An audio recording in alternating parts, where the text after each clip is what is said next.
It is Midweek Extra, it is John Gibbons, and we are brought to you all season in association with Green King Sport. Huge thanks to Green King for partnering with us again. I've got a new Green King, Neil. You'll be pleased to know Neil Atkinson's here as well, by the way. I've got Gutmann and Fuad Hasan. Right next to the St Helens Stadium, totally wicked. Oh yeah, the glass horse. We did the post match show after the women's game. It's good. I've heard good things from other people as well, not just you at this moment. You can see screens everywhere, which is brilliant. They've even got the screens in the little booths, so they got a little booth and a screen sort of at the end, which is a touch of class. Excellent stuff. You know when you want it, you have to go out for lunch with the family, but you want to keep in touch with the game. Well, I mean, if anything, they're too good for that sort of thing. Why aren't you listening to me? Why are you looking at that? Just give us a minute. It's gone to a good replay. So always good to find another one. And if you download the Green King Sports app, it will tell you all the time where your nearest Green King Sports pub is, where you can watch the games, and also you get 10% off when sport is on at the weekend, which I've discovered is just all the time. Yeah. So you do well, considering they do an hour after as well. You do well to pay full price at the weekend with the Green King Sports app. So download that. Helps the Anfield Wrap out I was in a Green King in London. I had a one-day international on.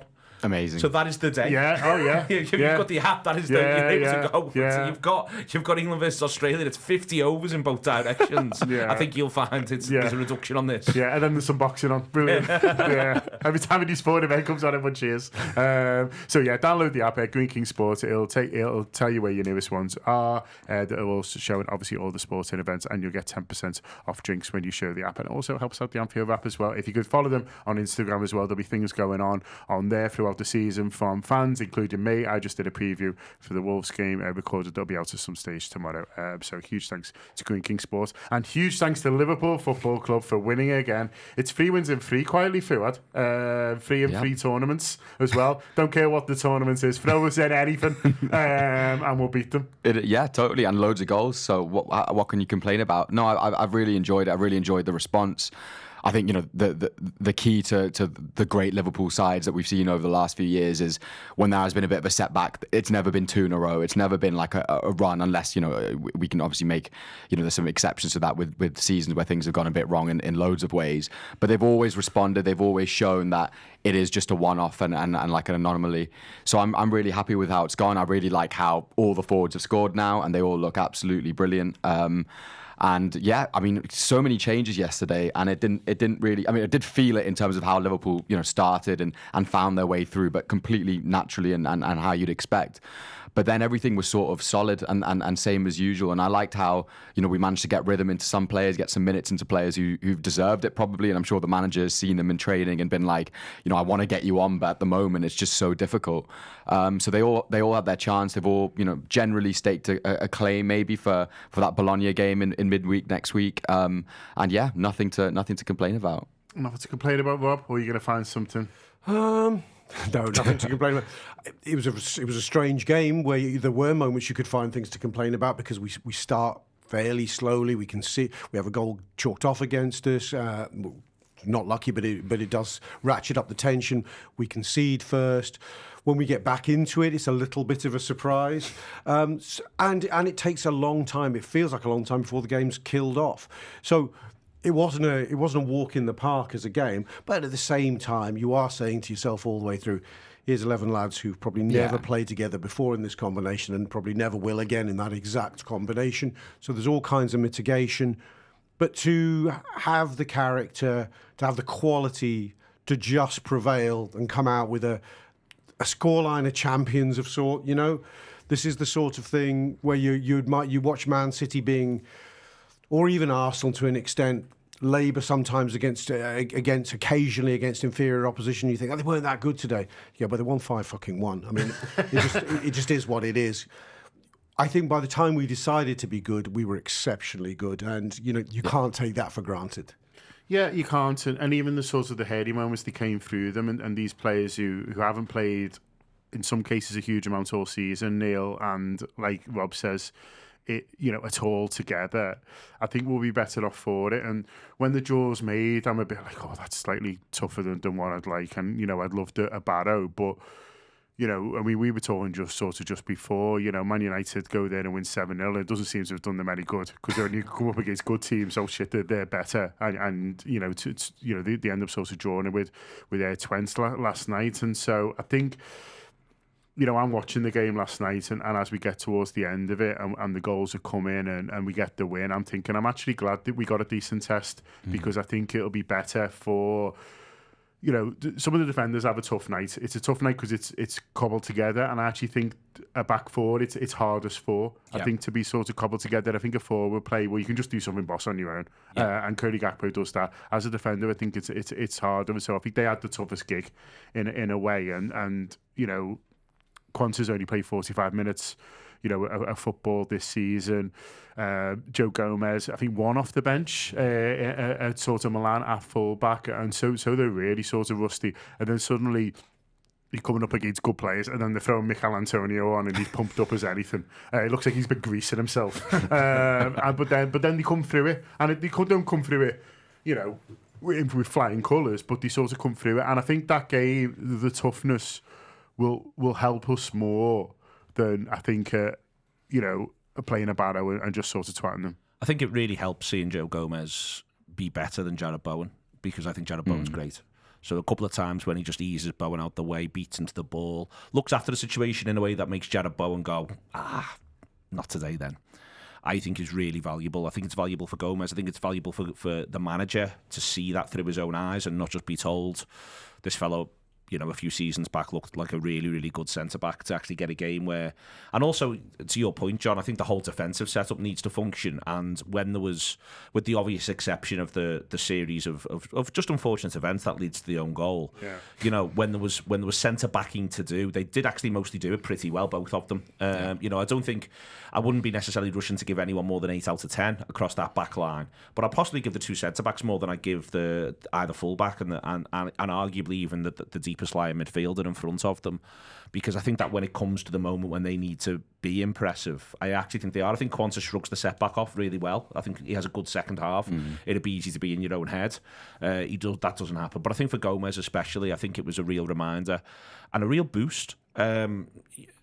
Next week's just an example. It's not the only one on the horizon, but it's the closest one of a situation where we really should be able to pick a bit of a changed team against Bologna, but only a bit of a changed team, because you don't want to be complacent. It's still the Champions League. But what I think Gomez's performance does is it opens up for the manager the idea of, well, practically any change, as long as we get the balance right and we get the right changes, we'll be fine. You know, I think the idea of you don't need to play Virgil van Dijk in the Champions League in every single game. Klopp reached that point in 21-22 when Virgil was first coming back from his injury. But I think that being reminded to the manager is no bad thing. And I think that becomes one of your takeaways. I think theoretically, we're all fine with the idea that there'll be games where he doesn't play Trent, he does play Bradley. You know, I think that Konate started the season brilliantly, but I think we've all been, you know, still thinking, well, Quansah will come in here and there. But for Gomez, for Liverpool to be able to win and Gomez put that performance in without Virgil, I just think is really liberating for the manager, in the same way that what Nunez and Gakpo have now done is liberating in the context of Diaz and Jota, presuming what he's going to almost certainly start at Wolves as his first 11.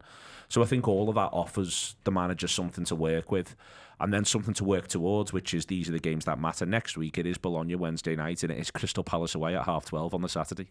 You know, it all takes a little bit of managing, and I think he knows that. I think, you know, there's difficult games and really difficult games, and I think that he himself would probably just rather, if we're in this competition, we just play at home. Yeah. But as it is, we've got the one we've got coming up, but I do sort of think I do agree with you really that.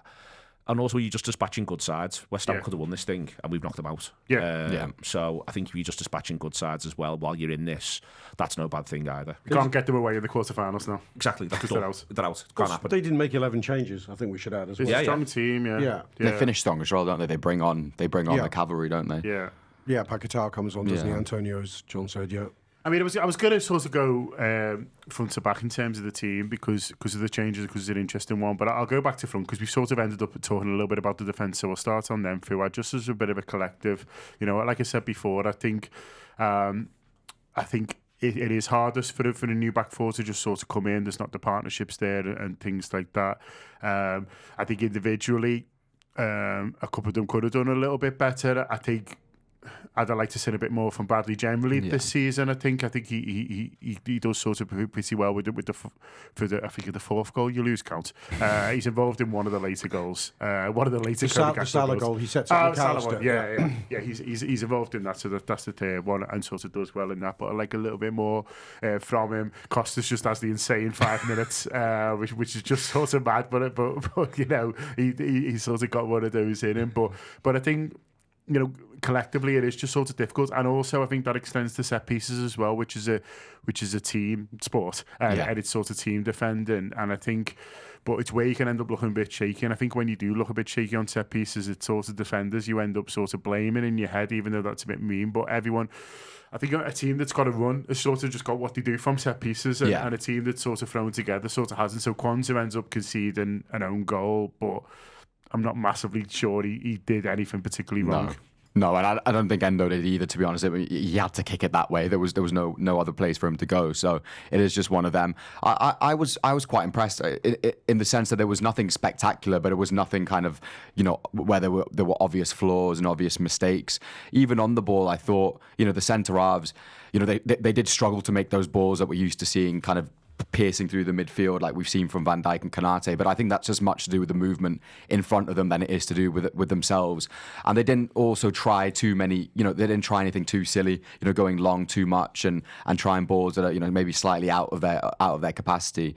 So I was very impressed with them. I thought, you know, for Gomez to come in practically from the cold, right? He's not really had any minutes. He hasn't had 20 minutes at left back or anything like that in this season.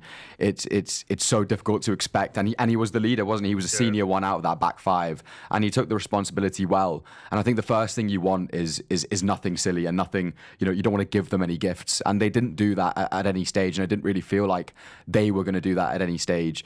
And I think, you know, on the ball is so difficult because, like I said, you are reliant on what's happening around you, what's happening in front of you.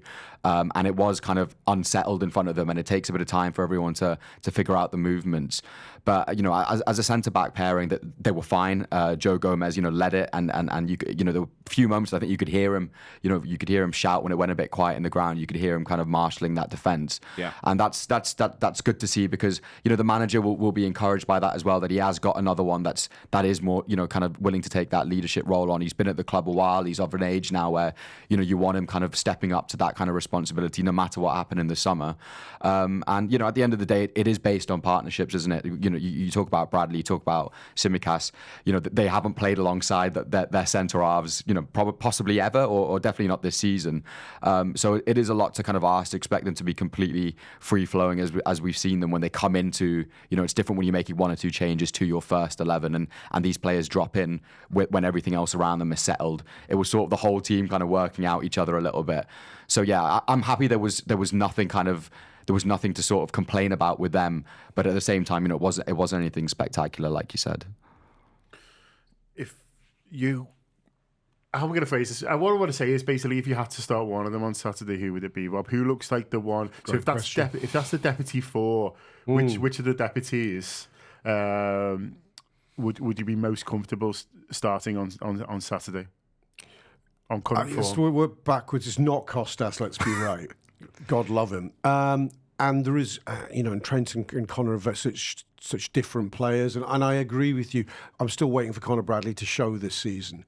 Notwithstanding, I think it's a quasi-assist for the third, which, you know, you can't take for granted. I think, look, if you real-world game this, there's always a chance Ibu has a tight muscle or something and pulls out of training late in the week and can't make Saturday. So who do you want to? It really comes down which of the centre halves would you drop in. Kwanzaa was the man in possession, but Gomez, it was a reminder that, you know, experience and, you know, that sense of seniority that you talked about, Fuad. I wouldn't be disappointed with either of those boys being dropped in, to be honest with you. So it's a cigarette paper between them.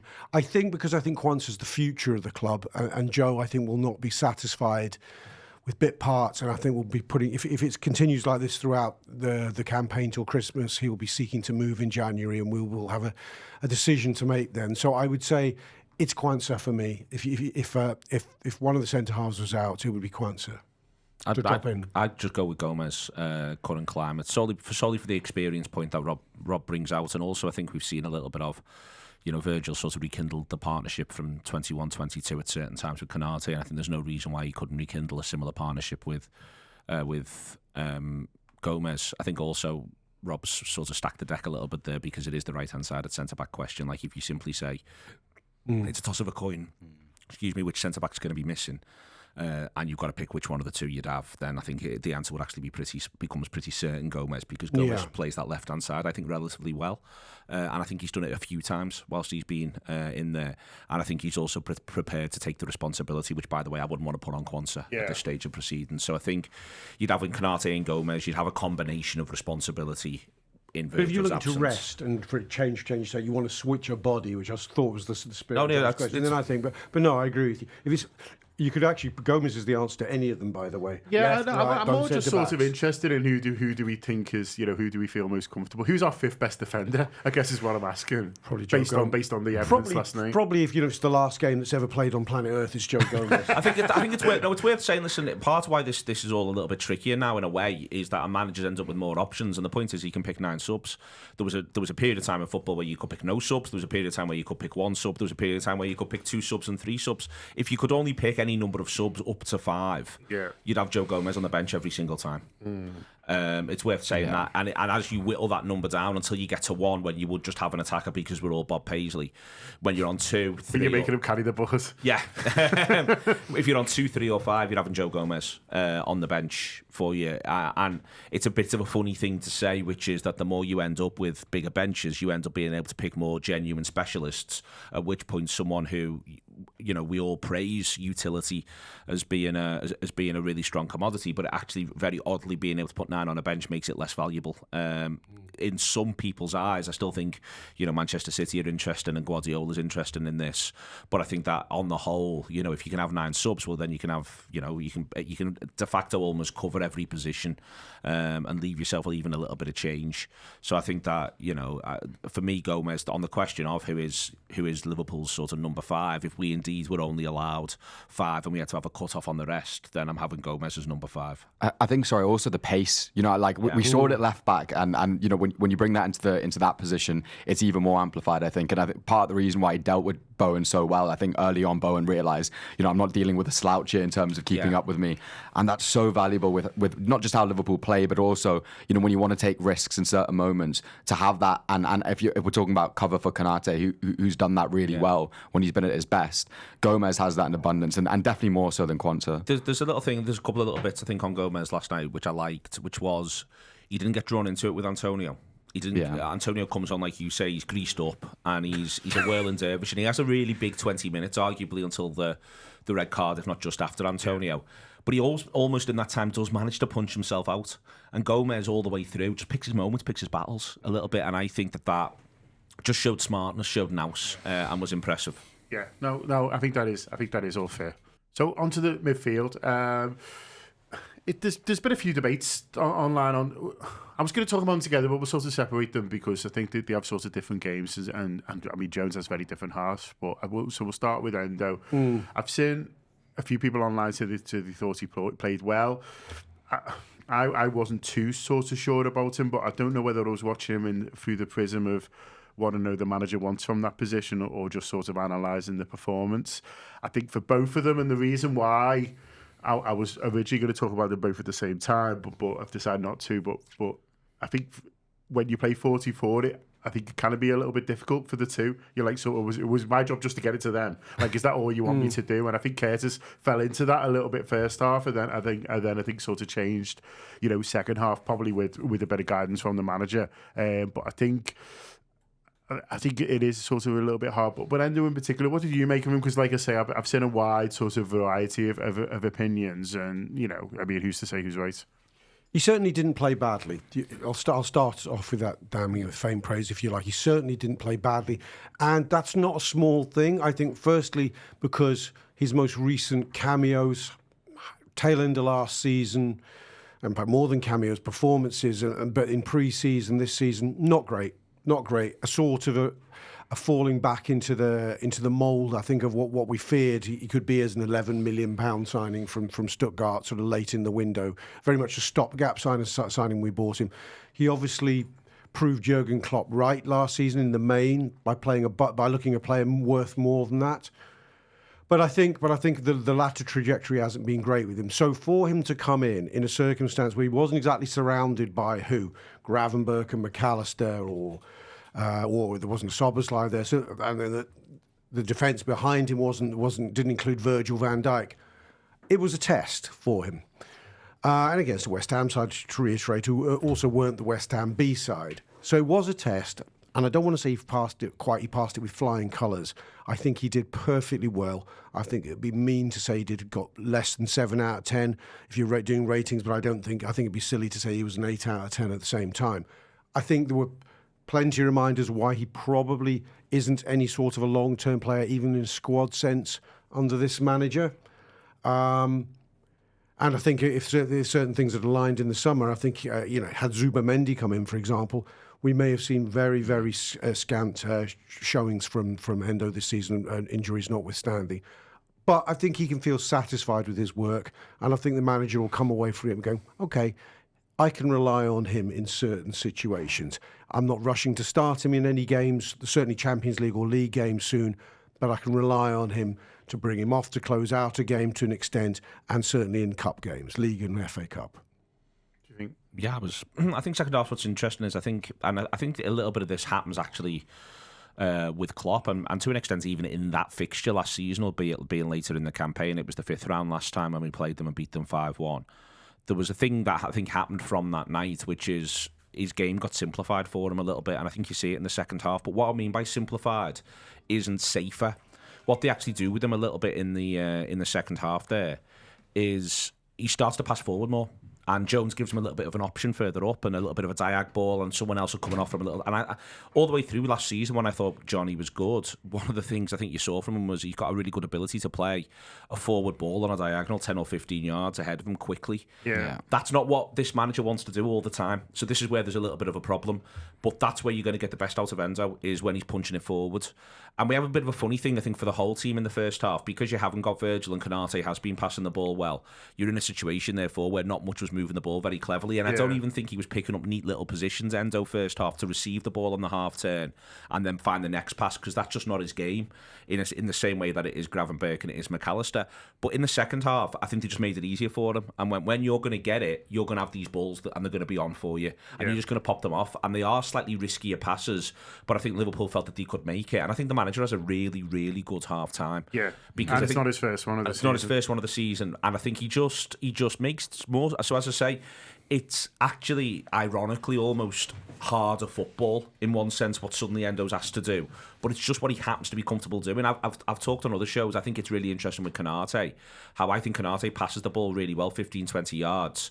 Where he begins to sometimes get in a muddle is the little 5-yard stuff, is where it feels at times like he's just not doing it right or doing it in quite the right way. But you ask him to punch it forward and find Mo Salah with a 20-yard ball that curves into his path. Yeah. He seems delighted to do that. And I think that we think, almost like, well, if you can do that, why can't you do the easier stuff or the more straightforward stuff? And I think with Endo, I think he's very much a destroyer 6. He's not a deep lying midfielder. He's a break it up 6, and then now let's go. Let's go. And I think it's worth also remembering, without sort of getting too much into the idea of Stuttgart and what they were, but but I've seen the Japanese national team, and the Japanese national team, certainly when they're playing a good side, they're not expecting to dominate possession. They're expecting when they get the ball, they've got to use it to hurt the opponent. And I think that the change at halftime, I think it helps. I think it helps Endo. I think it clarifies what it is that he's doing. I think you then see him also be more destructive, going and winning it back better. Yeah, he just has a bit more dynamism about the whole thing, and then we find that we've got a little bit more tempo. And the manager has what he wants, but the manager's also shown so far, I think, in a number of different ways, that he is prepared to adapt to what he has. And yesterday at half-time is a great example of him adapting to what he has. And I think he has a half-time where, whether it's them, whether it's him, a combination of both, I'm sure, but where he manages to effectively get somewhere between 10 and 25% more out of practically all of his footballers. I tell you what, that's a good half-time if you're doing that as a manager. And like I say, Fuad, he's done that sort of throughout the season, with the exception of Forest. I'm not sure. Maybe the telly was broke for Forest. He wasn't. Loads of time hitting it. It's only 15 minutes. Yeah, but I'd love to do a half time with Arneslot to see what he said, and because one of the things I think he maybe highlighted was, and it brings me on to Curtis Jones, is right at the start of the first half, Curtis Jones makes this really forward run, and the fullback has to go with him, and then it opens up the left hand side, and then we hit Gakpo. And then we just never do it again, or Curtis Jones doesn't get us forward again, and I think there was a little bit in his head in his 4-2-4, and so you know, I don't want to get in people's way, but also like I can't really just sort of leave Endo. So for the rest of the half, he's a little bit more reserved, and I think they showed him that at half time because he does it straight away, straight away, and then actually we get Gakpo in even better because it's a better pass, and he's got even more space, you know, in the second half, but then.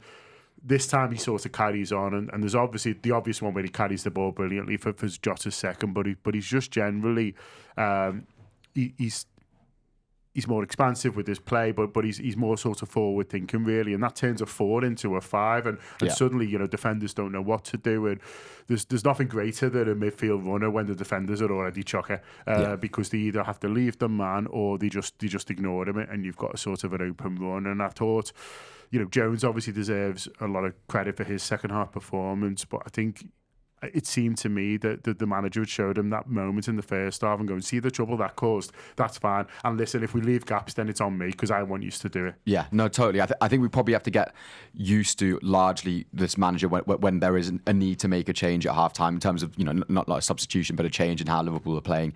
It's not going to be what we were used to where they'd come out in the first 10, 15 minutes and just completely, you know, throw everything and pin them back. That might be needed in certain situations. You know, against Forest, we were crying out for that. But I think on the whole and large part, this manager's not going to quite be like that. You're going to see things like, you know the good stuff you did in the beginning of the first half. Can we please do more of that? And you're totally right. We did see that more. I think just in a simple sense, he playing in that kind of 2 that Endo and him were operating as. He was just smarter in terms of when to stay and when to go, wasn't he? A little bit like, I think there's a couple of moments where Endo kind of is in sync with his tackling, and Jones is in the right place just to pick up the loose ball and then kind of drive with it and then find the space. And I think that's, you know, that's such a good skill to have, and he's so cute with it as well at times. I think that's for me the big difference between him and Szoboszlai is how cute he can be in those situations, in terms of slowing it down, in terms of playing the smart ball rather than just sort of like the big pass. And I think that's something we could really utilize with a fully kind of in rhythm Curtis Jones. Seeing that more consistently would be huge. I think there's something with him where in the half time, I think one of the things the manager looks at is, listen, Soler scored some goals when he was at Valencia, but he's got Ings effectively sort of dropping off. He feels our centre-halves have got the match of Ings. Soler's not really able to get himself involved. And then in Alvarez and Souček, yes, Souček's movement can be dangerous and he can attack a ball from wide areas, but neither of them are particularly progressive passes. And I think what the manager assesses rightly, is I can liberate Endo to pass forward, and I can liberate Curtis to go and run forward more, because even if these win it back, they're all there's not a creative spark amongst them to go and hurt Liverpool going the other way. They can build pressure if we let them build pressure on us. We saw they did that from the set pieces in the first half. They're capable of that bit of football, but what they're not capable of is a moment of absolute brilliance. And it's really interesting that effectively at the moment where they bring Paqueta on, who is capable of moments of brilliance, it's the same moment where we take Jota off, bring McAllister on, and it's back to the idea of 2 a little bit deeper with Jones a little bit higher. I think that for 15 minutes there, I think almost the manager's got this idea of, you know what, lads, you can go and play here because they're actually not going to hit. They can hurt you if you let them hurt you with 15 passes and push up the pitch and phases. They'll win a free kick or they'll do something like that. But they're not going to hurt you with 15 seconds of brilliance where they go bing, bing, bing and get in. So we can relax a little bit and you can play a little bit more front-footed. And as soon as they get a player on, as I say, and also then the outball of Antonio. So they've got the outball of Antonio and they've got the excellence of Paqueta potentially. But that's the point at which we go back to, no, we're much more compact again now. And I just think it's really smart management. He saw what they were good at, he saw what they were bad at, he saw what it would bring his own players along. He knows what to encourage them. I saw the same thing as you did with Jones there as well. You know, I think he just basically says to them, and the other thing he notices is once you get past Soler and Ings, these two just want to sit right the way in. Not one of them's going to come and engage you properly either. They just want to sit right in front of the back four. So you're going to have some room to play. And I think that second half, listen, I've I think that their managers, historically, you can look at a lot of things and feel as though he's been a good manager. And before this game, when we were talking about it, I think on going somewhere or something, I was saying, oh, he'll sort this out and things like that. It can creep up on you how quickly you can look like yesterday's man these days. And genuinely, if I was supporting them and they brought a good mob, good numbers came, if I was supporting them yesterday, I'd be going back and maybe I'd have been saying, you got to be patient with this fella, you got to be patient with this fella. I wouldn't be that far away. And it's a weird thing to do off a League Cup game going, we sure here? Because... It's right. Because with spent money in the summer as well. Spent money in the summer, and what he's got at his disposal. Like, I'm just sort of looking at that going, I don't know ultimately, other than Nick, the idea of Nick one from a set piece and hang in, which is sort of what they do with the opener. I just think these days, if you think that's your answer at somewhere like Anfield or the Emirates or the Etihad, there will be days where it will work for you, but they didn't look anywhere near as well organised, well drilled, or well planned out as Forest, who were doing something similar, arguably with poorer players in terms of the entire squad of 20. Yeah, they should be much better with those players, and maybe they will get there. But you look at his, was it Wolves he was at a year or so ago, Lopetegui? Yeah. I'm seeing nothing that thinks anything's going to get better there. But just going back to Curtis Jones, I think what we see there is something that and I agree the manager corrected at half-time, as you said, John. We focus a lot on the fact that he likes a double pivot, right, and then a 10 ahead of them. But his double pivots are rarely parallel, horizontal double pivots. He wants them at an angle to each other, and he loves a midfielder who breaks vertically with the ball at his feet through the lines. And you can see him get McAllister to do it. Gravenberch against Bournemouth, we saw all manner of examples of that with Szoboszlai doing, and Trent at one stage. But I think he wanted somebody to be that player. Last night at Chiesa is a forward, so he's not going to move from deep through the lines in those positions. And I think he said to Jones, someone's got to do this for me. And you certainly, if you've seen enough of Curtis Jones, you certainly knows he's got the skill set to do it. And what it stopped when he made that decision is Curtis, when he was sitting next to Endo, he was doing the thing that supporters don't really want to see, which is the perception that he's chewing the ball or being overly patient or getting his head up, and you think, for God's sake, let's just get it forward. Simple as anything. I think Slot says we've got to verticalise this in the second half, and if anything, there's been sort of totemic of the early Slot era is, fuck me, he likes to verticalise a team. He likes them to play very, very centrally through those lines. And I thought Curtis was the key player on the pitch for us last night in a certain sense.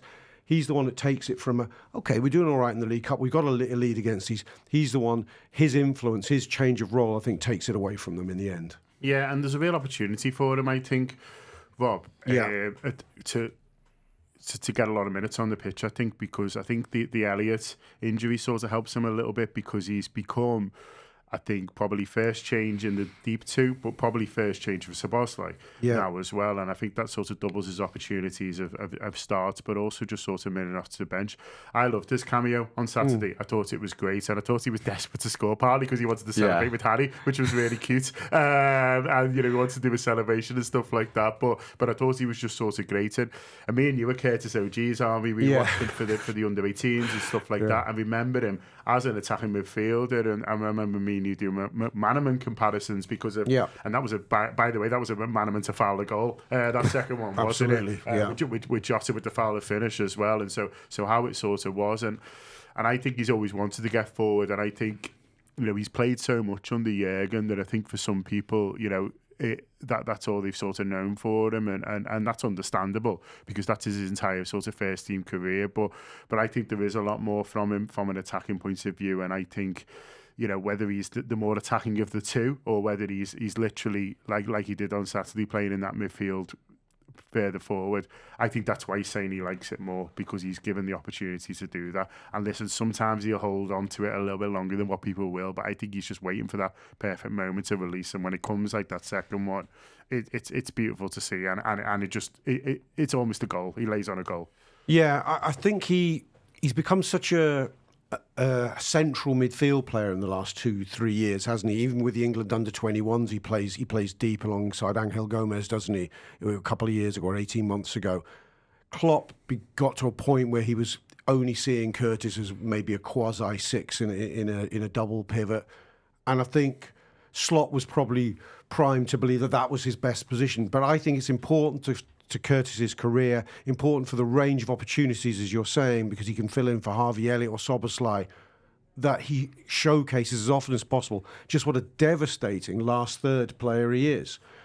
We don't really have that many players in this squad who can kind of be, as Fuad used the term, cute around the edge of the box as Curtis Jones can. That's real finesse. It's real David Silva level stuff.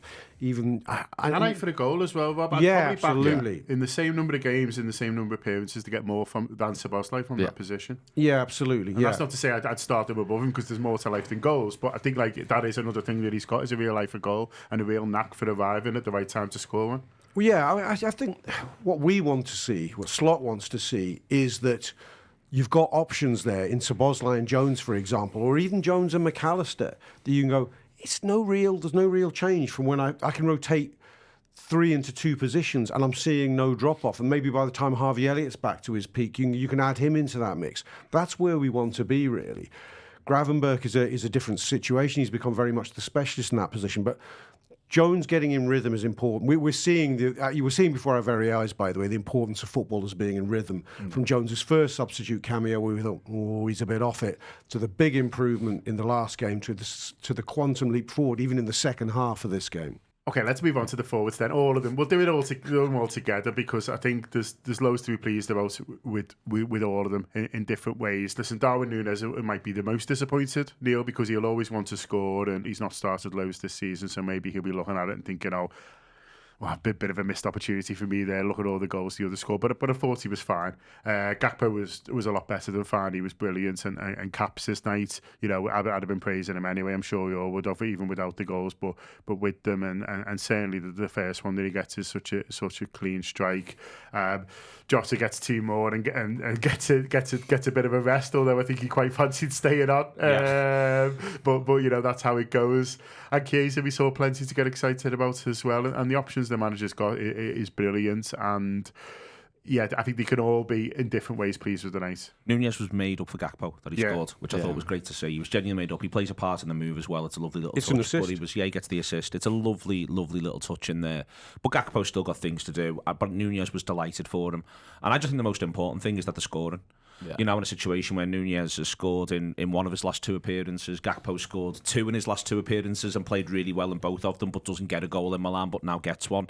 It's worth saying there is when I've written about the game finally, it's worth I point out Gakpo doesn't want to be getting to the 1st of October and he hasn't scored. Yeah. For all in, he doesn't want that. That is, and it wouldn't surprise me beforehand in the dressing room or in training. At some point, he's been saying to the rest of them, I really want a goal tomorrow. And that's why I think the whole team flocks to him when he makes it 4, in a way which is they're made up for him. Yeah. Jones gives him a special little tap as they're going past and they have a laugh about it. And he goes back to the cop as well and gilds the lily a bit. But everyone loves it because you could see that he was delighted. And it's not, it's the 4th against 10 men in the 90th minute in the 3rd round of the EFL Cup, but it doesn't matter because it's a goal. He wanted a goal more than anything else, and I think that it's so important forwards to score and feel as though the part of goals going in. Núñez will be happy with his touch in there, and I think that's the most important thing, looking at all of them. Salah comes off the bench. It's worth saying Salah celebrated like I'm made up with this. It's his first in 3. He's had hard lines at Milan, and doesn't really, I don't think he has that, so first in 4, doesn't really have that good a game. I think all round against Bournemouth is obviously poor, as we've discussed, against Forest. So I think he was feeling a little bit like, I could do with a goal here. And he's got one, and then suddenly, as I say, you could see what it meant there as well. And Jota's just sumptuous at the minute around the goal. He scores 2 of his 3 goals is what he gets last night. He's got 3 goals, I think, Jota. One is the instinctive, wonderful header. The other one's the really can't finish when 1-on-1. And the third one is when he sort of runs through the opposition like there's a series of obstacles. Like he's got to break through walls and then kicks it in really hard most of the time. He didn't get to that one, as you say. The manager took him off before he could do it, I suspect. But he gets 2 of his 3 goals. And I think that bodes so well. And now you are in a situation, you said before about the defence, if someone just had to drop out, what would you do? X. I mean this with the greatest of love and respect to all parties. If he does his press conference on Friday morning and he does someone's got a little X, it almost can be any of them. And that's mad to think when Diaz has banged 5, you know what I mean, so far this season. So to me, that speaks volumes about them. But I think Gakpo, it's worth sort of highlighting, is playing ever so well. There's an element of fear in a good way in all of them because it's 6 to 3 permed into 6. that you get a sense in their body language, and Gakpo's the ultimate example of his performance in Milan, is if I don't play at my ultimate level, I could miss the next 2 or 3 games, and before you know it, I'm right at the back of a queue of 6. I'm a forgotten man. And when I do get in, I'm going to be out of rhythm and out of confidence. That there's a sense they have to seize every opportunity. And this is, the cliche about competition for places working perfectly well. I think it comes from the manager, this, because they've been used to a manager in the last few years, sort of, in post-match conferences and, talking about them. He's been very much, of the view of, the performances are there. They're doing loads for the team. It's not all about goals. This one has come in and been so transparent and black and white about it. Like, yes, they're playing well, they're doing everything else, but they should be scoring. He said that about Szoboszlai. He's been very clear, and if that's how he is to to all of us, then I'm sure behind the scenes, it's even more so. You're doing everything great, but that doesn't mean you shouldn't stop. Your number shouldn't be up there. And I think maybe that's unlocked something. I think they all know that it's not going to be, he's not going to reward purely based on loyalty. It is going to be who's in form, who's scoring, and yes, he'll customize depending on the game. But I think that healthy competition, like Rob's saying, has come from the manager just being so transparent about it. It's 5 subs as well, which I think also massively helps, because they can all play a part in every game. Or two of them come on, 3 start, 1 sits out. Then it moves on to the next game, and it's a different lot. The point being is they're all working together, so it's the best version of I need to be at my best. But Jota there, for instance, no one rests on the laurels. He's come off on 58, presumably because the manager's either already decided or decides during that game he's starting Saturday. So Jota comes off, and he's not. I'm sure he would have liked to stay on strike to get the hat-trick, but he probably already knows, well, it means I'm starting Saturday. Nunez is thinking, well, probably somewhere at some point he'll be thinking, well, I'm probably not starting Saturday now, but I've just got 2 starts back-to-back, and also I'm probably getting on Saturday, so that's good. Yeah. And when I get on, by the way, it could be up against a tired Wolves team, because these have all done a number on them, and look at the opportunity there for me. Gakpo might be thinking, I've played 2 midweeks really, really well, but he's probably thinking, well, if I don't start Saturday, and I probably won't, he's almost certainly going to start me against Bologna, and I'll get on Saturday in all likelihood. And Chiesa is still getting his fitness together. I'm just having a lovely time. And so, when you go through them all in that way, he can have a situation where, to Rob's point, I agree, none of them wants to feel like he's 6th in the queue. But there can be a lot of shuffling as they're going all the way through, and as long as they all keep delivering, I think what he won't want is 3 or 4 games where between starts and sub appearances, someone's not delivering on both performances and goals. I think that's where they could drop out, and suddenly they begin to look like the forgotten man. I think it's in their interests and his that none of them ever truly become the forgotten man, even though there will be periods where someone, if everyone's fit, will be number 6. I think he's succeeded in getting a lot of buy-in from them in terms of the rotation. I mean, obviously Klopp was brilliant at it as well, but I think Klopp was nervous about having more than 5 elite, and even at times more than 4, because he thought, I don't want to disappoint or keep out of rhythm. And he was happy to have sort of like talismanic ones like Origi or Minamino. He didn't, at the end of the day, if they didn't like it, they could go.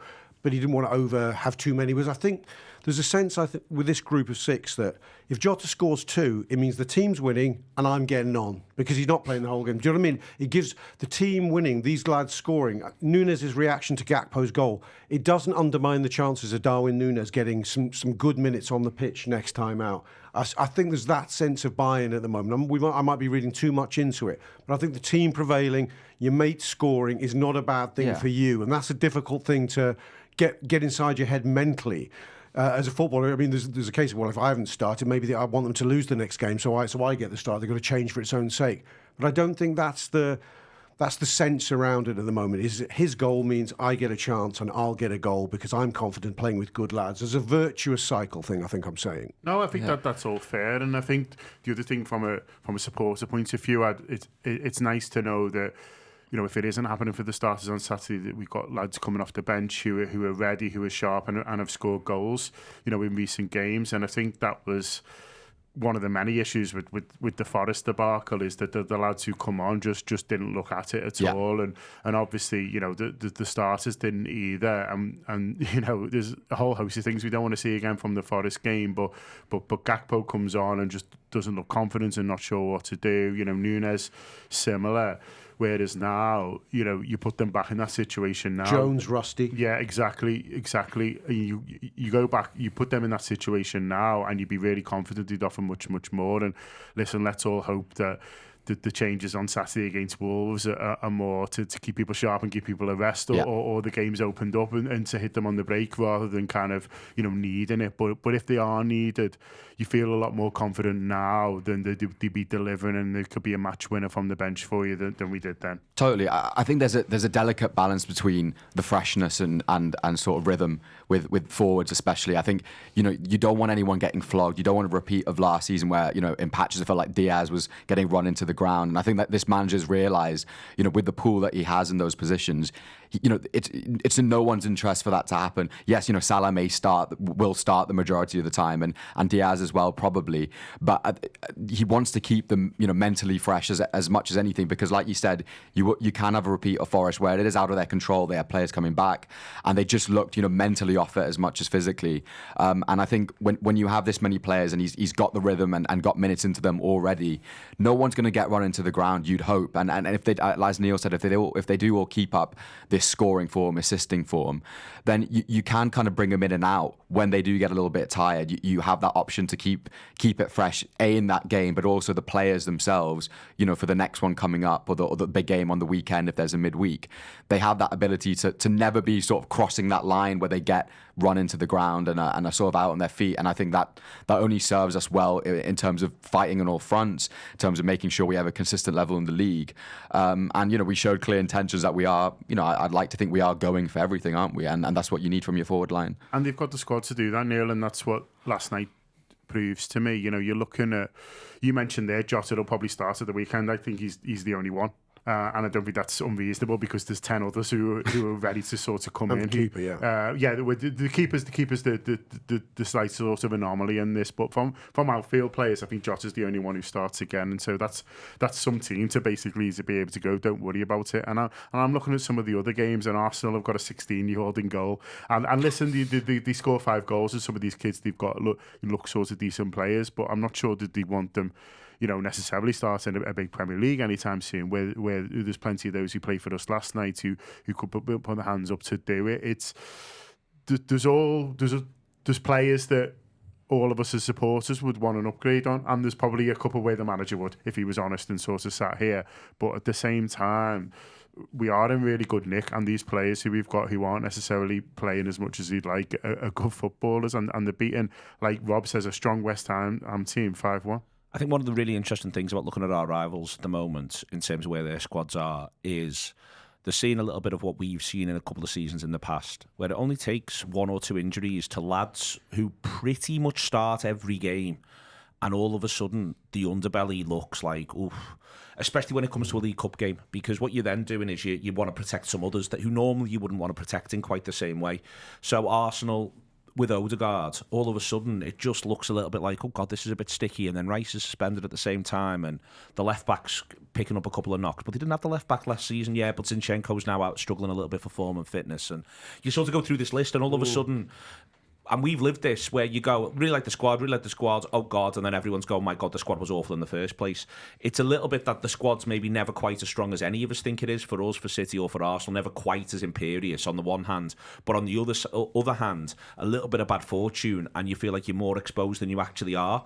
I'll be really interested to see what happens with City in terms of what happens with Rodri's absence, and the reason why isn't so much the idea that Rodri's incredible and it'll take so much to replace him, which I absolutely do agree with, but it's more, there's going to be a lot of footballers who actually tend to have the games chosen for them, who now will have to play games where they wouldn't have them chosen for them, either through rotation to look after the fitness or because tactically they might not suit this game.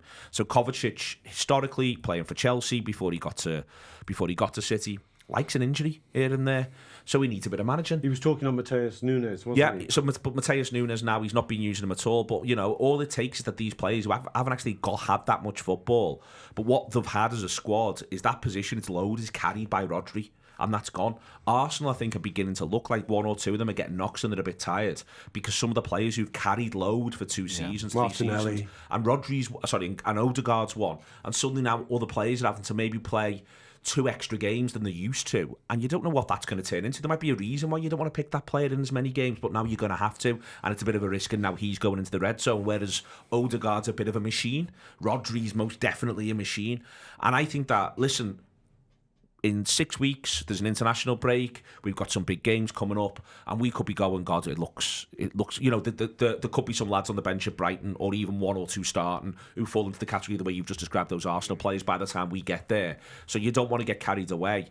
But I think it's just a reminder that we are in the same boat as these other sides.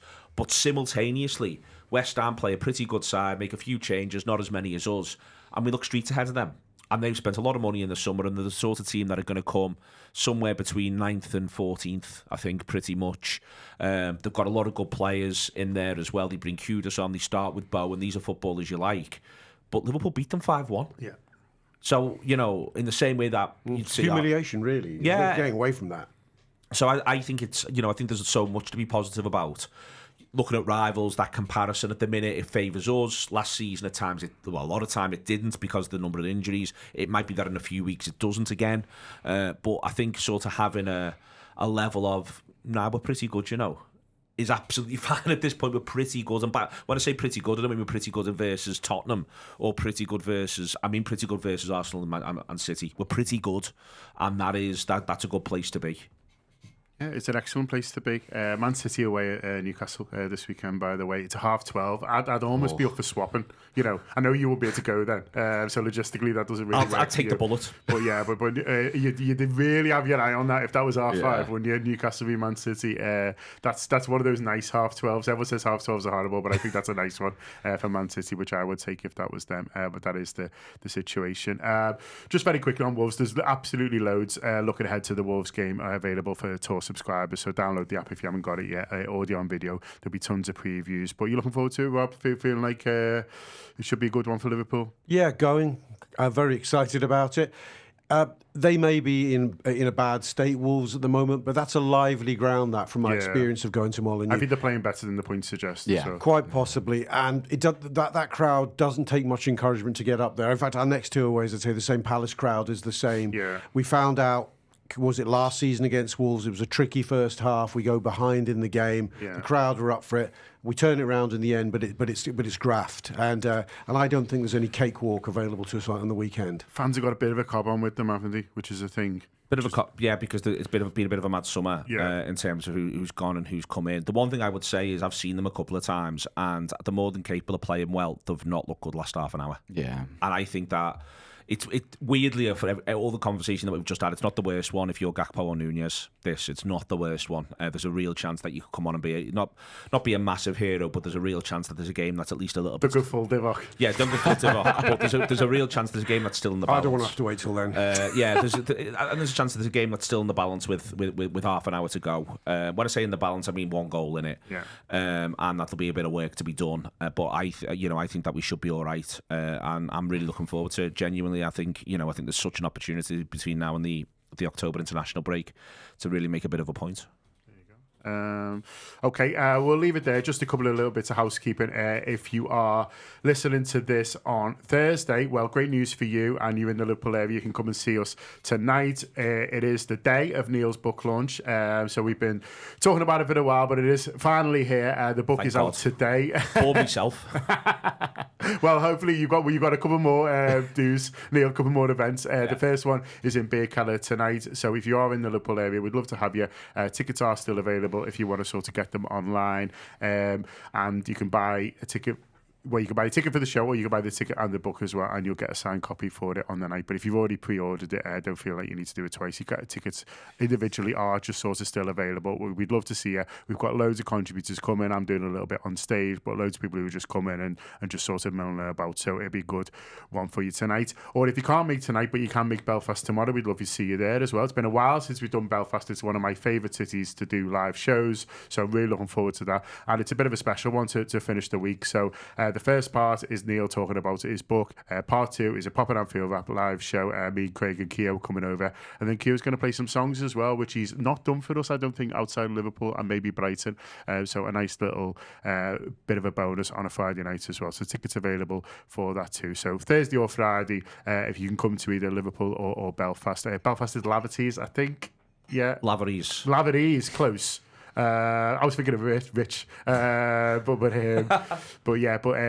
you want to sort of come to that, if you can't come to any of those, but you do want to support Neil's book and you do want to get it, I've read it. It's excellent. There's me talking about it on YouTube with Neil. If you want that extra sort of push, but listen, you know Neil's writing by now. You know it's great, and so that is available to buy. If you could buy it this week, it just helps in terms of chart position and stuff like that. So if you're umming and ahhing, or you want to get and basically going, Just stop it. Just buy it. I'll hang on till payday, the next one. It's not that, dear. You're whacking on a credit card. Do you know what I mean? Stop being a fridge. Also, if there's anyone you can buy it for Do Christmas. not go into personal debt. Do not start engaging with payday loaners to buy the book. No, Second mortgage, third mortgage. We draw the line of payday loan companies. I'm not gonna do that. But you know, a little cheeky credit card, I think that is fine. And also, Christmas presents, start thinking about it. Comes around sooner than you think, Imagine doesn't it, feeling John? you a box for Christmas. Imagine how made up you'd be. What do I buy for that person who's always a pain? Well, a signed copy of Transformer, I think it'd be sort of a lovely thing. Yeah, I think I'll be buying it for my mum, my dad, Yeah. the missus. Yeah, well, Okay, exactly. she's known. Everyone who's mentioned in the song Vindaloo was where Rob was going there. including the bucket. You could also buy it on audiobook, John, and I've started listening to it on audiobook, so you get the extra bonus of Neil's I sultry can't tones. honestly, like I can't. Rob came in. Stop and acting like you're blushing at this. I am genuinely blushing because I was with you from 7 o'clock last night. We sat next to each other at the match, and you were coming in to do this show. There's surely a finite amount of my voice you need. Well, even you. You reach a critical point, Neil, where actually I can't live without it now. He's got Stockholm syndrome. If you will. Yeah. Anyway, that was going in a direction that wasn't necessarily expected. Just buy Neil's book. He'd be happy. We'd be happy. Everyone will be happy, and you'll be happy because you'll have a fantastic product in your hands. I think there was something else, but I've got sort of something derailed. That'll do us. That's midweek extra. Sorry. Huge thanks to Green King. Do download the app. Get stuck in. Up the Reds.